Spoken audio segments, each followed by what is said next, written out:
Hello everyone.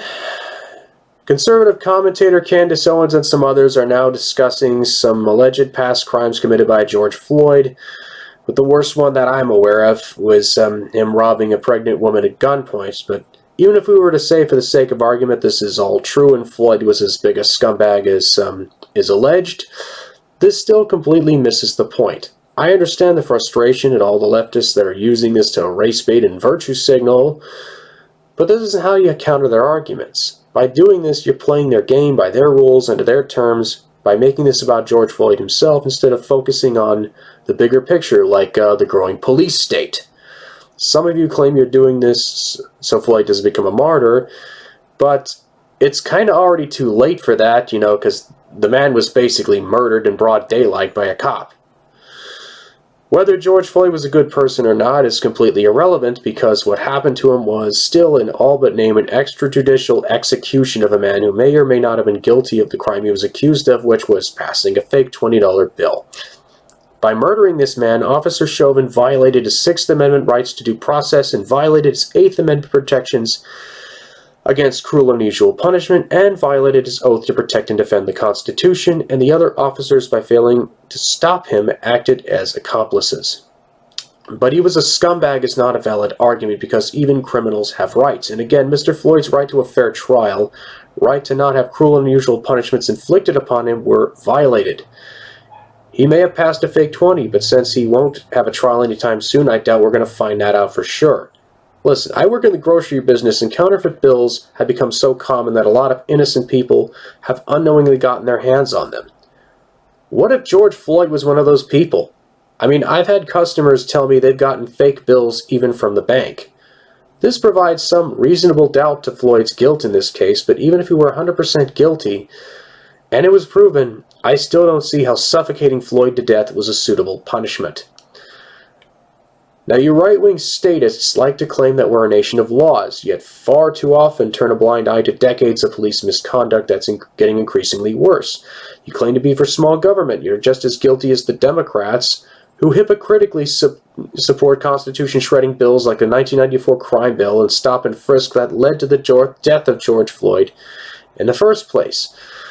Many of you got quite a rude awakening when you saw police enforce the unconstitutional coronavirus lockdown orders and saw local and state governments set up hotlines for Corona Karens to snitch on their fellow citizens. Yet I unfortunately see many of you quite happy to engage in bootlicking so long as the people wearing them have a magic R in front of their name instead of the dreaded D. To your credit, most of you are against George Floyd's murder. Yet you're continuing to make excuses for other examples of police misconduct. You claim that an old man who was simply walking up to police to return a police helmet, having his head cracked open, was just an Antifa provocateur and that he didn't fall that hard. Or Daddy Trump, who tear-gassed those people in D.C. for his ridiculous photo op, is in the right because, they were rioting. Completely ignoring the fact that even if what you claim is true, Trump has still cynically taken an opportunity to score political brownie points as part of his own selfish ego trip for some ridiculous photo op. Don't get me wrong, the rioting and looting is unacceptable and the actual provocateurs need to be brought to justice, with lethal force if necessary. And Trump did the right thing by declaring Antifa a terrorist organization. Yes, I get that not all police are bad, but you need to understand that what happened to Floyd was not an isolated incident, but is an inevitable result of big government. Tyranny. Every law passed is backed by the threat of force. I keep seeing Republicans get elected promising to shrink the size and scope of government only for them to join the Democrats in doing the exact opposite. Even Ronald Reagan, the political Jesus of the right, for reasons I'll never understand, expanded the size and scope of government further than any other president before him. Ironically, the same president whom correctly said government is the problem. There are so many laws and regulations that are unconstitutional that it will take nothing less than abolishing entire federal departments to bring us back to liberty, which is something most Americans aren't quite ready for yet, but there are a few steps we can take now that will make a big difference. First, end the drug war. Prohibition made the mafia more powerful than ever, and the drug war has done the exact same thing for the cartels. Second, support the Second Amendment.